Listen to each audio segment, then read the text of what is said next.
आंखों में अरमान लिया, मंजिल को अपना मान लिया, मुश्किल के आसान क्या ठान लिया तो ठान लिया। हे फ्रेंड्स, मैं करुणेंद्र और आज आपको बताने वाला हूँ कुछ नया। आज मैं आपको बताने वाला हूँ, क्या आप इंडियन डिफेंस सर्विसेज में ऑफिसर बनना चाहते हैं? अगर आप 12th पास कर चुके हैं और इंडियन डिफेंस सर्विस में ऑफिसर्स बनना चाहते हैं तो आपके लिए एक अच्छी अपॉर्चुनिटीज मैं बताने वाला हूँ।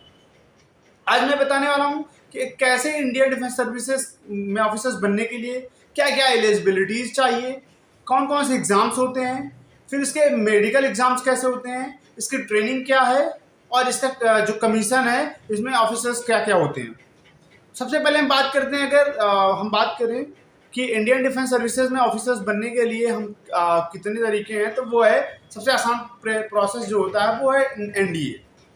जब आप 12th पास आउट कर लेते हैं पीसीएम से या एनए स्ट्रीम से, एक अच्छे मार्क्स के साथ पीसीएम से या फिर एनए स्ट्रीम से, तो अगर आप जब 12th पास आउट कर लेते हैं तो आपके पास अपॉर्चुनिटीज होती है एनडीए एग्जामिनेशन देने के लिए।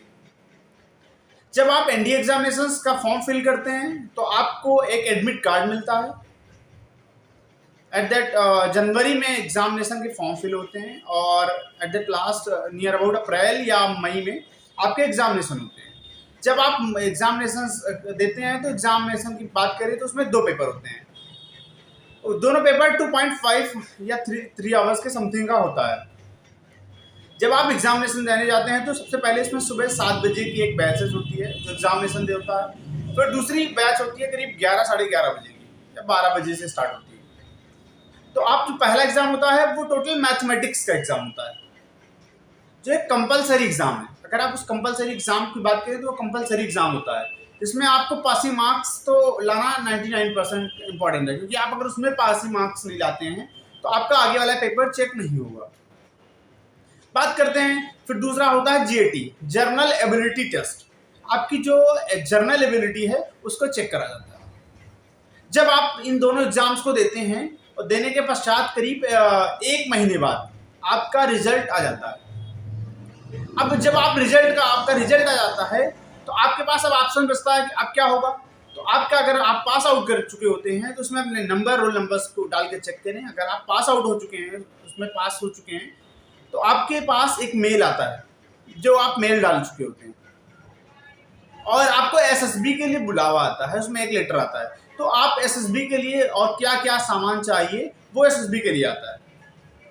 अब बात करते हैं, जब आप एसएसबी के लिए फाइनली डिसाइड हो जाता है आपका, तो एक सेंटर फिक्स होता है कि आपको किस सेंटर पे आपको एसएसबी देने जाना है। उसके बाद जब आपकी 3 दिन की एसएसबी पूरी हो जाती है तो उसके बाद आता है एसएसबी के पश्चात आपका होता है मेडिकल। जब आप मेडिकल देते हैं तो आपका बेसिक मेडिकल लेवल जो है एक ठीक ठाक लेवल का होता है और एसएसबी जो है वो भी काफ़ी ठीक ठाक की होती है। मैं डिस्क्रिप्शन में लिंक दे दूंगा, आप एसएसबी के विषय में टोटल जानकारी प्राप्त कर पाएंगे। क्या क्या सब्जेक्ट्स पूछे जाते हैं एसएसबी में, कैसे इंटरव्यू होता है, सारा। और इसके बाद बात करते हैं मेडिकल इसमें कैसे होता है। तो मेडिकल में आपको बेसिक वही जो होता है कि आपका मेडिकल टेस्ट होता है और मेंटल एबिलिटी टेस्ट होते हैं उसमें, तो वो मेडिकल टेस्ट होते हैं। फिर आपकी बात करते हैं ट्रेनिंग। अब ट्रेनिंग क्या होती है, आपको ट्रेनिंग से इसके बाद आपका फाइनल मेरिट लिस्ट आती है और आप ट्रेनिंग के लिए जाते हैं।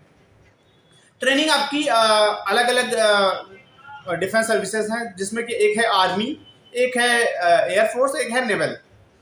तो जो इंडियन आर्मी होती है उसकी पोस्टें सबसे ज़्यादा होती हैं और जो कम रैंक वाले बच्चे होते हैं उनको इंडियन आर्मी प्रोवाइड कराया जाता है।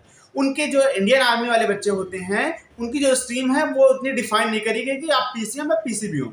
बट जो नेवल एकेडमी के बच्चे और इंडियन एयर फोर्स वाले के ऑफिसर्स के लिए होता है, उनके लिए फिजिक्स और मैथमेटिक्स कंपलसरी होता है।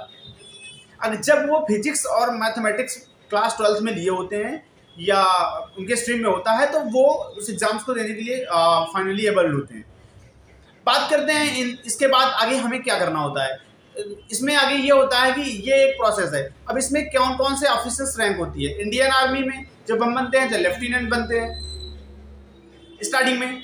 जब आप नेवल एकेडमी में बनते हैं तो आप बनते हैं सब लेफ्टिनेंट, और जब आप एयरफोर्स में बनते हैं तो आप बनते हैं फ्लाइंग ऑफिसर। अब बात करते हैं इसके विषय में और ज़्यादा जानकारी चाहिए, इसके जिस सब्जेक्ट्स पे आपको कोई इशू क्रिएट हो रहा है, तो आप कमेंट में बताएं कि हमें इस पे और क्या आपको डिफरेंट उसमें जानना है इस सब्जेक्ट के अबाउट। अगर कुछ इसमें नई अपॉर्चुनिटीज और सिचुएशंस के विषय में जानना है तो आप बताइए।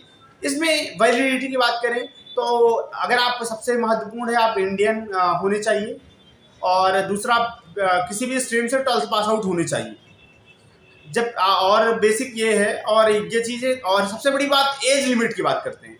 अब एज लिमिट में आपको 16.5 से लेकर के 19 के बीच के होने चाहिए। बस ये आपकी बेसिक एलिजिबिलिटीज होती हैं, और इन सबको फाइनल करने के बाद आप इंडियन डिफेंस सर्विसेज में ऑफिसर बन जाते हैं।